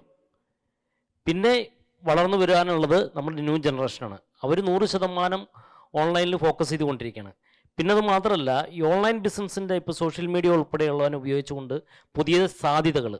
ഇപ്പോൾ കഴിഞ്ഞ ദിവസം ഞാൻ മലപ്പുറത്ത് ഒരു വില്ലേജിൽ ഒരു ഷോപ്പ്, വളരെ ഒരു ക്ലാസ് ആയിട്ടുള്ള ഷോപ്പ്. അപ്പോൾ അദ്ദേഹത്തിൻ്റെ അടുത്ത് ഞാൻ ജസ്റ്റ് ചോദിച്ചു, നിങ്ങൾ ഇത്രയും വില്ലേജ് ഏരിയയിൽ ഇത്രയും ഇൻവെസ്റ്റ് ചെയ്തൊരു ഷോപ്പ് ഇട്ട് കഴിഞ്ഞാൽ എങ്ങനെ നിങ്ങൾക്ക് ഇത് മെയിൻറ്റെയിൻ ചെയ്യാൻ പറ്റും? അപ്പോൾ അദ്ദേഹം പറഞ്ഞ, എനിക്ക് ഇൻസ്റ്റാഗ്രാമിൽ 45,000 ഫോളോവേഴ്സ് ഉണ്ടെന്നുള്ളതാണ്. ഏവറേജ് 200 പേഴ്സ് പെർ ഡേ അദ്ദേഹം ആ ഷോപ്പിൽ നിന്ന് വിൽക്കുന്നുണ്ട്. ഒരു സിറ്റിയിൽ ഒരു പക്ഷേ അത് വിൽക്കുന്നുണ്ടായിരിക്കില്ല. അപ്പോൾ ഇതിൻ്റെ സാധ്യത ഒരിക്കലും നമുക്ക് തള്ളിക്കളയാനായിട്ട് സാധിക്കില്ല. വളരെയധികം സാധ്യതയുണ്ട്. എത്രത്തോളം നമ്മളത് യൂട്ടിലൈസ് ചെയ്യണമെന്നുള്ളതാണ്. ഇപ്പോഴുള്ള ജനറേഷൻ, അതായത് ഇപ്പോൾ പലതും പുതിയ സാധ്യതകൾ വരുമ്പോൾ നമ്മളൊരു ഫുൾ സ്റ്റോപ്പ് ഇടാതെ ചെയ്യുന്നത്. ആ ഫുൾ സ്റ്റോപ്പ് ഒഴിവാക്കിയിട്ട് ഒരു കോമ ഇട്ട് കഴിഞ്ഞാൽ അതിന് മുന്നോട്ട് കൊണ്ടുപോകാൻ്റെ സാധ്യത നമുക്ക് ഉപയോഗിക്കാൻ പറ്റും. ഫുൾ സ്റ്റോപ്പ് ഇടുമ്പോൾ സ്വാഭാവികമായിട്ട് അതൊരു കോമയിലേക്ക് പോകും. അതായത് നമുക്ക് മുന്നോട്ട് പോകാൻ സാധിക്കില്ല. അപ്പോൾ അതിനെ ഉൾക്കൊള്ളാനുള്ള ഒരു മാനസികാവസ്ഥ ഉണ്ടായിരിക്കണം. ചേഞ്ചസ് അതിനെ നമുക്ക് മാറ്റി നിർത്താൻ സാധിക്കില്ല. ചേഞ്ചസ് ഇനി കൂടുതൽ ഉണ്ടായിക്കൊണ്ടിരിക്കും. അതിനെക്കുറിച്ച് പഠിക്കുക. ഓൺലൈന് വലിയ സാധ്യതയാണ് മാർക്കറ്റിൽ, പ്രത്യേകിച്ച് ഫുട്വെയർ ഇൻഡസ്ട്രിയിൽ കാണുന്നത്. കാരണം അത് ഫുട്വെയർ ഇൻഡസ്ട്രിയിൽ ഒരു ചെറിയൊരു ഇഷ്യൂ നമ്മൾ ഫേസ് ചെയ്യുന്നുണ്ടായിരുന്നു. ഈ സൈസുമായി ബന്ധപ്പെട്ട്, റസാക്കി അറിയാം, നമ്മുടെ ഇൻഡസ്ട്രിയുമായി ബന്ധപ്പെട്ട എല്ലാവർക്കും അറിയാം, ഓരോ കമ്പനിക്ക് ഓരോ സൈസാണ്. അതുകൊണ്ട് നമ്മൾ റെഗുലർ ഉപയോഗിക്കുന്ന ബ്രാൻഡ് മാറി കഴിഞ്ഞാൽ ചിലപ്പോൾ നമ്മൾ 8 ഉപയോഗിക്കണം 9 ഉപയോഗിക്കേണ്ടി വരും, അല്ലെങ്കിൽ 8 ഉപയോഗിക്കുന്ന 7 ഉപയോഗിക്കേണ്ടി വരും. ആ ഒരു പ്രശ്നം നിലനിൽക്കുന്നുണ്ടായിരുന്നു. എന്നാൽ ഇപ്പോൾ നമ്മുടെ ഇൻഡസ്ട്രി ഇന്ത്യയിൽ ഇപ്പോൾ BIS ഉൾപ്പെടെ വരുന്നതുകൊണ്ട് ഒരു പൊതുവെ ഒരു കോമൺ സ്റ്റാൻഡേർഡിലേക്ക് ഇൻഡസ്ട്രി മാറിക്കൊണ്ടിരിക്കുകയാണ്. അപ്പോൾ ഈ ഓൺലൈനിലുള്ള സാധ്യത വളരെ കൂടുതലാണെന്നുള്ളതാണ് ഞാൻ മനസ്സിലാക്കുന്നത്. ഒരു ലാസ്റ്റ് ഒരു നമ്മുടെ പുതുതായിട്ട് ഈ ബിസിനസ് രംഗത്തേക്ക് കടന്നു വരുന്ന ഒരുപാട് പുതിയ തലമുറയുണ്ട്. അവർക്ക് കൊടുക്കാനുള്ള ഒരു വളരെ ഷോർട്ടായിട്ടുള്ള ഒരു അഡ്വൈസ്, അതായത് നമ്മളെന്താ പറയുക, ഒരു ഒരു ഒരു ഷോർട്ടായിട്ട് അവർക്ക് കൊടുക്കാൻ പറ്റുന്ന എന്താ അസീം ഭായി നിങ്ങളെന്താ പറഞ്ഞല്ലോ?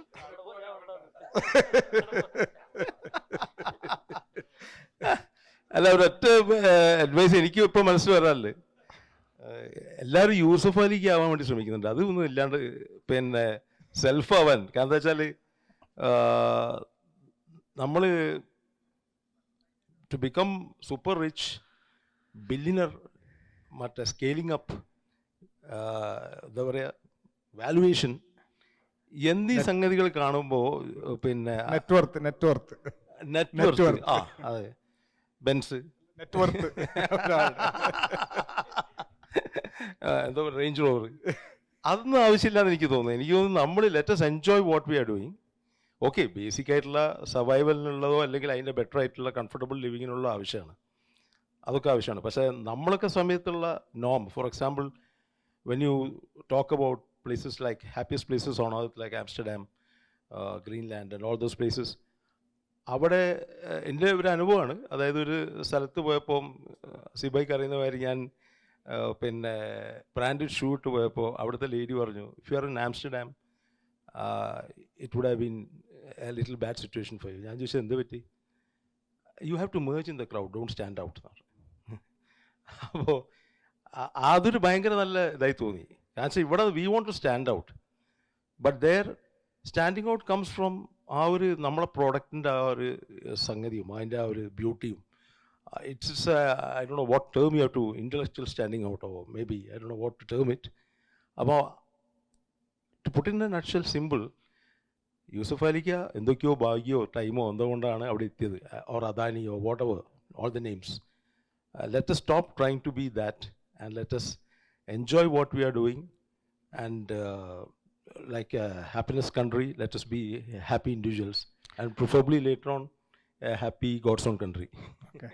അപ്പം ചുരുക്കി പറഞ്ഞാൽ, അതായത് നിങ്ങൾ എന്താണോ അത് നിങ്ങളാവാൻ ശ്രമിക്കുക, അതിൽ ഇമ്പ്രൂവ്മെന്റ് കൊണ്ടുവരാൻ ശ്രമിക്കുക. നിങ്ങളുടെ ഐഡന്റിറ്റി നിങ്ങളുടെ പ്രൊഡക്റ്റിലോ നിങ്ങൾ ചെയ്യുന്ന കാര്യത്തിലോ കൊണ്ടുവരാൻ, അല്ലാണ്ട് നിങ്ങളിൽ കൊണ്ടുവരാതിരിക്കുക എന്ന് വേണമെങ്കിൽ പറയാം, റൈറ്റ്?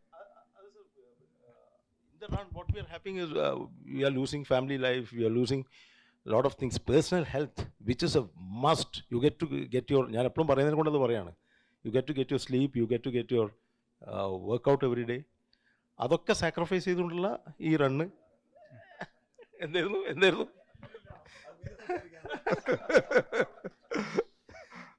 നമ്മളൊരു ടിപ്പിക്കൽ എക്സാമ്പിളാണ്. രാവിലെ എന്ത് നേരം പോലും രാവിലെ കളിക്കാൻ പോകും, ഓടാനുണ്ടാവും. അപ്പൊ അങ്ങനത്തെ ഒരു ബാലൻസ്ഡ് ലൈഫ് ആക്കണം എന്നാ പറയുന്നത്. Okay, thank you. ബാബേട്ടൻ എന്താണ് പുതിയ തലമുറക്ക് പറയാൻ? അതെ, ഇപ്പോഴത്തെ നമ്മൾ ഫേസ് ചെയ്യുന്നൊരു വിഷയം, ഈ പുതിയ തലമുറയ്ക്ക് ഈ മോട്ടിവേഷൻ കൂടിപ്പോയതിൻ്റെ ഒരു പ്രശ്നം ഉണ്ടെന്ന് എനിക്ക് തോന്നുന്നു. കാരണം അവരെല്ലാം ഇൻസ്റ്റൻ്റായിട്ടാണ് കാണുന്നത്. ഇപ്പോൾ നമ്മൾ കുറേ വർഷം കൊണ്ട് അതിൻ്റെ നമ്മളൊരു പ്രാക്ടിക്കൽ സൈഡുണ്ട്, നമ്മൾ അനുഭവസ്ഥരാണ്. പക്ഷേ അതിനുള്ളൊരു ക്ഷമ പലപ്പോഴും ഇവർക്ക് കാണാനില്ല. കാരണം ഇന്ന് നമ്മൾ എന്താ പറയുക, വിത്ത് പാകി കഴിഞ്ഞ് കഴിഞ്ഞാൽ രാത്രിയാകുമ്പോഴേക്കും, രാവിലേക്കല്ല രാത്രിയാകുമ്പോഴേക്കും അതിൻ്റെ റിസൾട്ട് കിട്ടണം എന്നുള്ള ആ ഒരു വേഗത കൂടിപ്പോയതിൻ്റെ, പക്ഷെ അത് പലപ്പോഴും തെറ്റായിട്ടുള്ള ദിശയിലേക്ക് അവരെ നയിക്കുന്നുണ്ട്. പക്ഷെ ഒരു പക്ഷേ അവർ കുറേ കഴിയുമ്പോൾ തിരിച്ചറിയായിരിക്കും, പക്ഷേ അതിനുള്ളൊരു സമയം. അപ്പോൾ എല്ലാ പുതിയ ജനറേഷനും, ഇവിടെ പുതിയ ജനറേഷൻ വളരെ കുറവാണ്, കുറച്ച് പേരുള്ളൂ. പക്ഷെ നമ്മൾ ടൈം എടുക്കേണ്ട കാര്യത്തിന് ടൈം എടുക്കുന്ന വേണം. ആ ടൈം എടുത്തിട്ട് പഠിച്ചെങ്കിൽ മാത്രമേ, നമ്മളിപ്പോൾ ഒരു റൈസ് കുക്ക് ചെയ്യാനിട്ട് ടൈം ഉണ്ടെങ്കിൽ അതിനായി ടൈം കൊടുക്കണം അതിന്. അപ്പോൾ ഒരു ടൈം എടുത്ത് വർക്ക് ചെയ്ത് കഴിഞ്ഞാൽ അതിൻ്റെ റിസൾട്ട് നമുക്ക് എന്തായാലും പ്ലസ് ആയിരിക്കും. അപ്പോൾ ആ ടൈം എടുത്ത് വർക്ക് ചെയ്യുക, കാര്യങ്ങൾ നമ്മളൊരു പേഷ്യൻസിനോട് കാണുക എന്നത് മാത്രമാണ്. താങ്ക് യു ബാബേട്ടൻ. അനീസ് ഭായ്, നിങ്ങൾക്ക് എന്താണ് പുതിയ തലമുറക്ക് കൊടുക്കാനുള്ള വെച്ച് നോക്കാൻ ഞാൻ പുതിയ തലമുറയാണ്. അപ്പോൾ നിങ്ങളുടെ തലമുറക്ക് എന്താണ് പിന്നെ കൂടുതൽ ആപ്റ്റ് എന്നുള്ള നിലക്ക് പറഞ്ഞാൽ മതി. സി, കട്ട് കോപ്പി പേസ്റ്റ് എന്ന് പറഞ്ഞ സാധനം നിങ്ങൾ ഫോളോ ചെയ്യാതെ ഇരിക്കുക എന്നാണ് എൻ്റെ ലൈക്ക് മൈൻഡ് ആൾക്കാരത് പറയുന്നത്. നേരത്തെ ഇവർ രണ്ടുപേരും പറഞ്ഞ പോലെ അവരെ സമയവും അവരുടെ സാഹചര്യം കൊണ്ടായിരിക്കാം അവർ സക്സസ് ആയിട്ടുണ്ടാവുക. പണ്ട് നമ്മൾ പറയും ഈ ശിക്കാരി ശംഭുവിൻ്റെ കഥ പോലെ, വത്തക്ക വീണപ്പോൾ അതിൻ്റെ അടിയിൽ പുലി ഉണ്ടായിരുന്നു, അതുകൊണ്ട് ഇതായതാ. അപ്പോൾ എൻ്റെ വൈഫ് എപ്പോഴും പറയും, നിങ്ങളെ കഴിവുകൊണ്ടൊന്നല്ല, അന്ന് വത്തക്ക വീണ് അന്ന് പൊട്ടിത്തെറിച്ചെന്നൊരു പേരിട്ട് അതിൽ ക്ലിക്കായി പോയി, അതുകൊണ്ട് നിങ്ങൾ എവിടെ പോയി എന്ത് പ്രസംഗിച്ചാലും ഇതൊക്കെ തന്നെ എന്ന് പറഞ്ഞ മാതിരി. അതിപ്പം കട്ട് കോപ്പി പേസ്റ്റ് ചെയ്യാതെ ഇരുന്നാൽ തന്നെ നിങ്ങൾ സക്സസ് ആയി. പിന്നെ everything take some time, because legacy എന്ത് നോക്കുകയാണെങ്കിൽ അതൊരു ടൈം എടുത്തിട്ട്, അപ്പോൾ പേഷ്യൻ്റ് ആയിരിക്കണം. പിന്നെ കട്ട് കോപ്പി പേസ്റ്റ് തന്നെ കുറച്ചും കൂടി എത്തിക്കലി നോക്കണം. അപ്പോൾ നമ്മൾ ചിലപ്പം തൊട്ടപ്പുറത്തെ ആളെ ഇത് നോക്കും. ഇപ്പം ഞാൻ ചെയ്ത തെറ്റ്, സുമേഷ് ഏട്ടൻ ഇരിക്കുന്ന വേദിയിൽ തന്നെ എനിക്ക് പറയാം, ഞാൻ ആദ്യത്തെ 2 കൊല്ലം എനിക്ക് വലിയ ഇതിലില്ല, ഞാനൊരു ഇൻവെസ്റ്റ്മെൻറ്റ് ബാങ്കറായിരുന്നു, ഇതിലേക്ക് വന്നതാണ്. അപ്പോൾ I was following his pricing ഓരോ ഫാക്ടർ. അങ്ങനെ ഞാൻ നിന്നിട്ട് നേരത്തെ പറഞ്ഞാൽ I am not making margin. പിന്നെ എനിക്ക് മനസ്സിലായത് ഇത് പാഷനറ്റ് ആയിട്ടൊരു restaurant owner, I was not looking on the pricing side. So passion ഉണ്ടാകുമ്പം it was not a factor for me. പക്ഷേ ഒരു സ്റ്റാർട്ടിങ് വന്ന ആൾക്ക് അത് വലിയൊരു ഇഷ്യൂ ആയിരുന്നു. പിന്നെ എനിക്ക് മനസ്സിലായിരുന്നു his USP is different, my USP is different, and this is what we have to focus, you know. അങ്ങനെ അപ്പോൾ ആരെയും നമ്മൾ ഇമിറ്റേറ്റ്. പക്ഷേ നമ്മൾ എന്ത് കാര്യം ചെയ്യുമ്പോൾ ഒരു എക്സ്പേർട്ട് ഒപ്പീനിയൻ എപ്പോഴും എടുക്കണം. അതിന് ഈഗോ നമ്മൾ വെക്കരുത്. ചിലപ്പോൾ നമ്മൾ താഴെയുള്ള ആൾക്കാരായിരിക്കാം, ചിലപ്പോൾ നമ്മൾ മുകളിലാകും, ഇൻഡസ്ട്രിയിലുള്ള ആൾക്കാർ. ഇപ്പോൾ എനിക്ക് തന്നെ എന്തെങ്കിലും ചില ഒരു ഇത് വരുമ്പം, ഞാൻ എന്തെങ്കിലും ലൊക്കേഷൻ വരുമ്പം സുമേഷ് ഏട്ടനെ ഞാൻ 1-2 പ്രാവശ്യം ഞാൻ തന്നെ വിളിച്ചിട്ടുണ്ട്, ഈ ലൊക്കേഷൻ എങ്ങനെയുണ്ട് ഉമേഷ്, എങ്ങനെ ഒരു ഓപ്പർച്യൂണിറ്റി. ബിക്കോസ് നമ്മൾ സത്യം പറഞ്ഞാൽ ചിലപ്പം ഈ സക്സസ് മാത്രം കാണുമ്പോൾ ഒരു എക്സ്ട്രാ ചോരത്തളപ്പ് വരാനുണ്ട്, ഒരു ഓവർ കോൺഫിഡൻസ് വരാനുണ്ട്. നമ്മൾ പക്ഷേ പറഞ്ഞാൽ ഇബിലീസ് വന്ന് ഇങ്ങനെ പറയും പോയിക്കോ. ആസ് ഈ സെഡ്, എക്സ്പാൻഡ് ചെയ്യാൻ എളുപ്പമാണ്. ഇന്ന് കുറച്ച് പൈസ ഉണ്ടെങ്കിൽ നമുക്ക് റെസ്റ്റോറൻറ്റ് ബിസിനസ് എവിടെയും പോയി തുടങ്ങാം. പണ്ട് ബാംഗ്ലൂർ പോയി പഠിക്കുന്ന പോലെ നമ്മളെ പ്രായത്തൊക്കെ പറയും, എന്താ പഠിക്കുക വെച്ചാൽ ടൈപ്പ് റൈറ്റിംഗ് ആണെന്ന് പറയും, പഠിക്കൽ ബാംഗ്ലൂരാണ്. അതേപോലെ കുറച്ച് പൈസ ഉണ്ടെങ്കിൽ നമുക്ക് പോയി റെസ്റ്റോറൻറ്റ് തുടങ്ങാം. ഇപ്പം റീസെൻ്റായിട്ട് ഒരു ഇതിൽ വന്നപ്പം കാലിക്കറ്റിൽ ഒരുപാട് ഷവർമ പ്ലേസസും അൽഫാം പ്ലേസസും നിങ്ങൾ കണ്ടിട്ടുണ്ടാവും. അപ്പം ഞാൻ വിചാരിച്ചൊരു കുറേ ആൾക്കാർ വന്ന് തുടങ്ങി. അതല്ല, 23-24 വയസ്സാകുമ്പോൾ എന്താ ചെക്കന് പണിയെന്ന് പറഞ്ഞാൽ പണിയില്ല.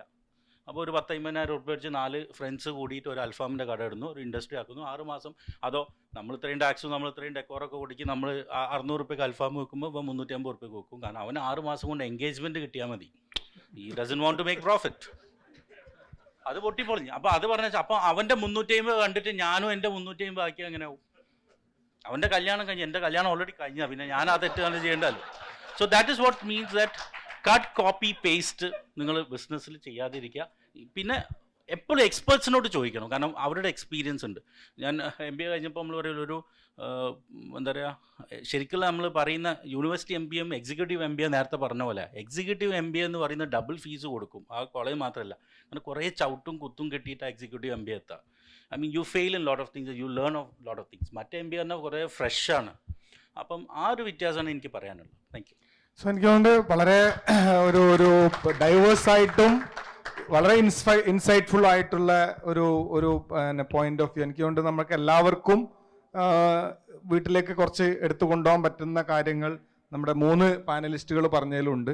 നമ്മൾ രാവിലെ സംസാരിച്ച ടോപ്പിക്ക് മുതൽ ഇപ്പോൾ വൈകുന്നേരം നമ്മുടെ ലാസ്റ്റ് നമ്മുടെ ONDC CEO പ്രസൻറ്റേഷൻ വരെയുള്ള ഏത് പ്രസൻറ്റേഷൻ എടുത്ത് നോക്കിയാലും എല്ലാത്തിനെയും അലൈൻ ചെയ്ത് പോകാൻ പറ്റുന്ന ഒരു പ്രസൻറ്റേഷനാണ്. അപ്പം നമ്മളെ സംബന്ധിച്ചിടത്തോളം ഈ ഒരു സാഹചര്യത്തിൽ, അതായത് ഒരു സോഷ്യൽ മീഡിയക്ക് വളരെ പ്രാധാന്യം ഉള്ള ഈ കാലഘട്ടത്തിൽ പ്രത്യേകിച്ച് അതിൻ്റെ ഓപ്പർച്യൂണിറ്റീസ് ഉപയോഗിക്കേണ്ടതാണ്, അല്ലെങ്കിൽ അതിനെ ഉപയോഗിക്കാൻ അതിനൊരു എന്താ പറയുക ടൂളായിട്ട് ഉപയോഗിച്ചുകൊണ്ട് നമ്മുടെ ബിസിനസ് ഡെവലപ്പ് ചെയ്യാം. അതേപോലെ പുതിയ ആളുകൾക്കുള്ള വ്യത്യസ്തമായിട്ടുള്ള ഇൻസൈറ്റ്സ്. അപ്പം ഈ കാര്യങ്ങളെല്ലാം ഇന്നത്തെ ഇവിടുന്ന് പോകുമ്പോഴുള്ള ടേക്ക് അവേസ് ആയിട്ട് മാറട്ടെ എന്ന് പറഞ്ഞുകൊണ്ട് ഈ പാനലിൽ പങ്കെടുത്തിട്ടുള്ള എല്ലാവർക്കും എൻ്റെ വ്യക്തിപരമായ നന്ദി, കൂടാതെ ചേംബറിനും RIക്കും ഈ ഒരു അവസരം നന്ദി പറഞ്ഞുകൊണ്ട് നിർത്തുന്നു. നന്ദി, നമസ്കാരം. Thank you very much, Rasaka. Before we end, I think there are a couple of questions that you need to add. We have time for 2 questions. You have been a panelist moderator, but VKC also specifically looks at branding in some form or kind, right? You didn't share that experience of how do you look branding, and what type of investment or what type of vision that you have on a branding from a VKC perspective. If you can share that for the people, they'll be really ഞാൻ എൻ്റെ role മാറിയതുകൊണ്ടാണ് ആ ഒരു ലൈനിലേക്ക് പോകേണ്ടിയിരുന്നത്. അതാണ് ചോദ്യം ചോദിച്ചത്. കാരണം എൻ്റെ ഇന്നലെ വരെയുള്ള റോള് ഞാനൊരു പാനലിസ്റ്റ് ആയിരുന്നു. ഇന്ന് രാവിലെ ഇന്നലെ രാത്രി 10:30 മണിക്ക് അത് മോഡറേറ്റർ ആയിട്ട് മാറി. അപ്പം അതുകൊണ്ട് ഞാൻ അതിലേക്ക് പോകാണ്ടിരുന്നു. ആക്ച്വലി VKC സംബന്ധിച്ചിടത്തോളം ഞാൻ നേരത്തെ പറഞ്ഞ പോലെ നമ്മൾ ഈ VKCയുടെ ഈ ബ്രാൻഡ് അല്ലെങ്കിൽ ബ്രാൻഡിൻ്റെ സോള് എന്ന് പറയുന്നത് നമ്മളൊരു ഹാർഡ് വർക്ക് എന്നുള്ള, അതായത് പിന്നെ ഫാദർ ഈ സ്ഥാപനം തുടങ്ങുന്നത് ഒരു ഹവായി ചെരുപ്പ്, ഞാൻ അവിടെ നിന്ന് പറയുമ്പോൾ പെട്ടെന്ന് മനസ്സിലാവും, ഹവായി ചെരുപ്പ് മാർക്കറ്റിൽ ഇറക്കിക്കൊണ്ടാണ്. അപ്പം അന്നുണ്ടായിരുന്ന ഹവായി ചെരുപ്പിൻ്റെ പ്രത്യേകത എന്താണെന്ന് പറഞ്ഞാൽ, പഴയ ഹവായി ചെരുപ്പ് നമ്മളൊരു 2 മാസം 3 മാസം കഴിഞ്ഞാൽ ആ മേലത്തെ വൈറ്റ് ലെയർ കുറച്ചങ്ങ് പോയിട്ട് താഴെയുള്ള ബ്ലൂ കളറോ ബീച്ച് കളറോ അത് കാണാൻ തുടങ്ങും. അപ്പം നമ്മളൊരു ഫംഗ്ഷന് അല്ലെങ്കിൽ ചർച്ചിൽ പള്ളിയിലൊക്കെ പോയിട്ട് അത് അഴിച്ചിടുമ്പോൾ നമുക്ക് മനസ്സിലൊരു ചെറിയൊരു പ്രയാസമാണ്, അയ്യോ മറ്റൊക്കെ നല്ല ചെരുപ്പിൻ്റെത് മോശമായിട്ടെന്നുള്ള ഒരു മനസ്സിലൊരു പ്രയാസമുള്ള ഒരു സമയം. അതല്ലെങ്കിൽ നമ്മൾ കാര്യമായിട്ട് നടന്നു പോകുന്ന സമയത്ത് ബാക്കിൽ നിന്ന് ഒരു ചവിട്ട് കിട്ടിയാൽ ആ സ്ട്രാപ്പ് അങ്ങ് ഊരിപ്പോരും. പിന്നെ നമ്മൾ വല്ല സ്പൂണോ പെന്നോ വല്ല കമ്പോ എടുത്തിട്ട് നമ്മളത് കുത്തി തിരികെ കയറ്റണം. ആ ചവിട്ടൊന്ന് സ്ട്രോങ് ആയിട്ട് കിട്ടിയാലോ ആ സ്ട്രാപ്പിൻ്റെ ബട്ടൺ അങ്ങ് പൊട്ടിപ്പോവുകയും ചെയ്യും. അപ്പം VKC സംബന്ധിച്ചിടത്തോളം ഈ 3 പ്രോബ്ലം സോൾവ് ചെയ്തുകൊണ്ടാണ് VKC മാർക്കറ്റിൽ വരുന്നത്. അതായത് ഒരു സിംഗിൾ ലെയർ ചെരുപ്പ്. അപ്പം എന്തായി, ഭൂമി കാണുന്നോളം ആ ചെരുപ്പ് ഉപയോഗിക്കുക, ഭൂമി കാണുമ്പോൾ മാത്രം ഒഴിവാക്കിയാൽ മതി. കാരണം ഒറ്റ കളറായിരുന്നു, അതുകൊണ്ട് ആ കളറ് ലാസ്റ്റ് വരെ നമുക്ക് ഉപയോഗിക്കാം. രണ്ടാമത്തേത് സ്ട്രാപ്പ്, ആ സോള് നല്ല ഹാർഡായിരുന്നു. അപ്പോൾ സ്ട്രാപ്പ് പെട്ടെന്ന് ഊരിപ്പോരില്ല, ഊരിപ്പോന്ന ഇടാൻ അതിനേക്കാളും വലിയ പണിയാണ്. പിന്നെ മൂന്നാമത്തേത് ഈ സ്ട്രാപ്പിൻ്റെ നമ്മുടെ ഒരു പ്രത്യേക കോമ്പൗണ്ട്, നമുക്ക് നമ്മുടെ ലൂണാറിൻ്റെ ആളും കൂടെ ഉണ്ട്. അപ്പോൾ അവർ ആ ഒരു കാലഘട്ടത്തിലൊക്കെ വളരെ നല്ല ഇതിൽ മാർക്കറ്റിൽ വളരെ ലീഡിങ് ചെയ്തിട്ട് വന്നിട്ടുള്ള ആളുകളാണ്. അപ്പോൾ ആ സ്ട്രാപ്പിൻ്റെ ബട്ടൺ പൊട്ടാത്ത രൂപത്തിലേക്ക് അതിനെ മാറ്റി. അപ്പോൾ ഈ 3 പ്രോബ്ലം അത് സോൾവ് ചെയ്തപ്പം അതിൻ്റെ പിന്നിലുണ്ടായിരുന്നത് അത് ഉപയോഗിക്കേണ്ട ആളുകളെ കുറിച്ചിട്ടുള്ളൊരു ചിന്തയായിരുന്നു. അതായത് സാധാരണക്കാരനായിട്ടുള്ള ആളുകൾ അത് ഉപയോഗിക്കുക, അവരെ സംബന്ധിച്ചിടത്തോളം അത് ലോങ് ലാസ്റ്റിംഗ് ഉണ്ടാക്കുക, അവൻ എവിടെ പോകുന്നതോടോ അന്തസ്സോടുകൂടി പോകാൻ പറ്റും എന്നുള്ള ഒരു കാഴ്ചപ്പാടായിരുന്നു അന്ന് ഉണ്ടായിരുന്നത്. അപ്പോൾ ആ ഒരു പ്രൊഡക്റ്റിൻ്റെ മുകളിൽ നിന്നാണ് VKC തുടങ്ങുന്നത്. അപ്പോൾ ആ ഒരു ഹാർഡ് വർക്ക് എന്നുള്ള ആ ഒരു ബ്രാൻഡ് സോളാണ് VKC എന്നുള്ള അതിൻ്റെ ഒരു പ്രത്യേകത. തിരിച്ച് അതിൻ്റെ കാലങ്ങൾക്ക് ഇപ്പുറത്തേക്ക് നമ്മൾ നോക്കിക്കഴിഞ്ഞാൽ ആ ബ്രാൻഡ് ലൈൻ നമ്മളൊരു സെലിബ്രേറ്റ് ഹാർഡ് വർക്ക് എന്നുള്ളതാക്കി മാറ്റി. ആ ബ്രാൻഡിൻ്റെ അംബാസഡർ അതേപോലെ തന്നെ ഹാർഡ് വർക്കിംഗ് ആയിട്ടുള്ള ഒരാളായിട്ട് മാറി അമിതാഭ് ബച്ചൻ. അതേപോലെ നമ്മൾ ഓരോ കാര്യങ്ങളും അതിനായിട്ട് അലൈൻ ചെയ്ത്, അപ്പം നമ്മളൊരു കാര്യം നമ്മൾ ചെയ്യുന്ന അതിൻ്റെ ഒരു പർപ്പസ്, അല്ലെങ്കിൽ ബ്രാൻഡിൻ്റെ ഒരു പർപ്പസ് നമ്മൾ നന്മ ചെയ്യുക എന്നുള്ള ഒരു പർപ്പസാണ് നമ്മൾ അതിൻ്റെ പിന്നിൽ വച്ചിരിക്കുന്നത്. അപ്പോൾ ഇതെല്ലാം അലൈൻ ചെയ്ത് നമ്മൾ പോകുന്ന സമയത്ത് ആ ഒരു ബ്രാൻഡ് അല്ലെങ്കിൽ അതിൻ്റെ വിസിബിലിറ്റി അല്ല അതിൻ്റെ എല്ലാ മീഡിയയിലും, അപ്പോൾ അത് നമ്മൾ മീഡിയ പലതാണെങ്കിലും നമ്മൾ ഒരേ രൂപത്തിലുള്ള ഒരു ആളുകൾ കാണുന്നവർക്ക് ഒരേ രൂപത്തിലുള്ള ആ ഒരു ഫീല് അല്ലെങ്കിൽ അത് ഒന്നാണ് അല്ലെങ്കിൽ അതിൽ നിന്നുള്ള വ്യത്യാസം. ഇപ്പം നമുക്കറിയാം, ഇപ്പം നമുക്ക് വരുന്ന പല അല്ലെങ്കിൽ പല കാണുന്ന ഒരു പ്രിന്റ് മീഡിയ ഒന്നും, വിഷ്വൽ മീഡിയ വേറൊന്ന്, അല്ലെങ്കിൽ സോഷ്യൽ മീഡിയയിൽ വേറൊന്ന്, അങ്ങനെ വ്യത്യസ്തമായിട്ട് പോകുന്നുണ്ട്. അപ്പോൾ നമുക്കൊരു ബ്രാൻഡ് ഒരു റീകോൾ നമുക്ക് ചെയ്യാൻ വളരെ പ്രയാസമുണ്ട്. അപ്പോൾ അതിൽ നിന്ന് വ്യത്യസ്തമായിട്ടാണ് VKC ചെയ്തുകൊണ്ടിരിക്കുന്നതാണ് അതുമായി ബന്ധപ്പെട്ട് പറയാനുള്ളത്. Thank you.